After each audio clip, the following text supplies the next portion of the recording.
York. I can't imagine how hard it must have been.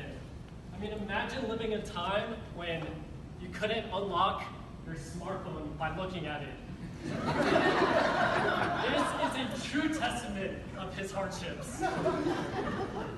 But despite having to always untangle himself from using corded phones, he did find time for some hobbies. One of these hobbies was playing the greatest sport of all time.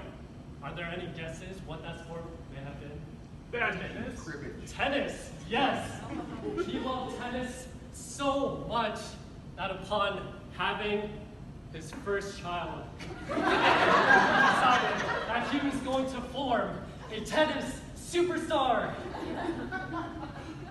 But unfortunately, my sister didn't have the competitive nature one needed to become a tennis professional. But luckily, 5 years later, he was blessed with a second chance. I was born, and unlike my sister, I had the drive to defeat, crush, and conquer all who stood in my way. At the age of 10, I started playing competitive tournaments and even eventually reached a top-ranking junior on the whole East Coast. Unfortunately, it was due to the lack of core genes that would make me tall enough and muscular enough that would cut my tennis career short at the age of 15. But despite my tennis career being short-lived, I poured my heart and soul into the sport. After all those thousands of hours running back and forth, hitting forehands, hitting backhands, I learned one very important thing. Fellow Toastmasters, most welcome guests, today I would like to share with you how I turned my failures into my greatest strengths. Although I had many successes as a tennis player, I had many, many losses. And you did not want to know me when I lost, because I had all the typical behaviors of a sore loser. Whining, crying, and tantrum throwing. I remember one tournament in particular. I remember it was a nice, clear day. The sun was bright, it was warm on my skin. These were perfect conditions for some wins. I marched through the tournament, taking win after win. But in the distance, there were rumors of an 11-year-old man crushing his opponents. I don't remember his actual name, but we'll call him Dwayne "The Rock" Johnson. Dwayne for short. Dwayne was a behemoth of an 11-year-old. He towered over me and was double my body mass. But I wasn't scared of him. I was used to playing players that were bigger and stronger than me. Bring it on. Early in the match, I made sure to move swiftly, deflecting each of his shots to each of the corners of his side of the court. Halfway through the match, I noticed that Dwayne was getting a little tired, and instead of hitting these fast-paced, hard shots to me, he was hitting these slow, high, lobbing shots. And then he would notice that if he hit these shots high and long enough, that I would struggle to even make contact with the ball. You see, I wasn't used to returning these kinds of shots, so if I tried to hit the ball after the bounce, I would miss the timing.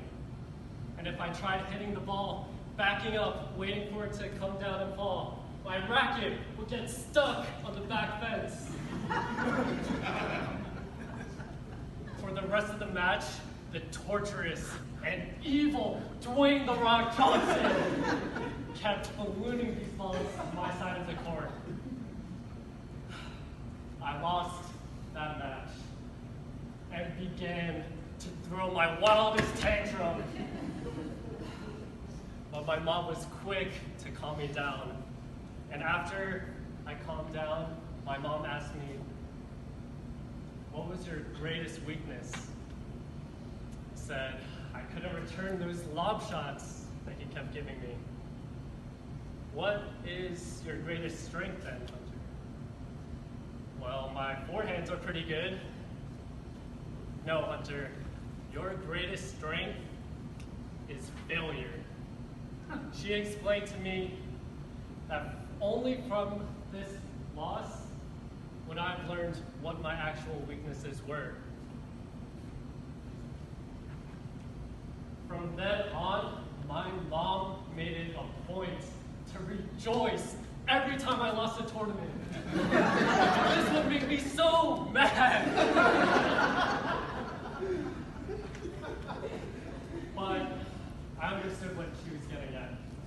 And in the upcoming years of losing and losing again, I became pretty good at it.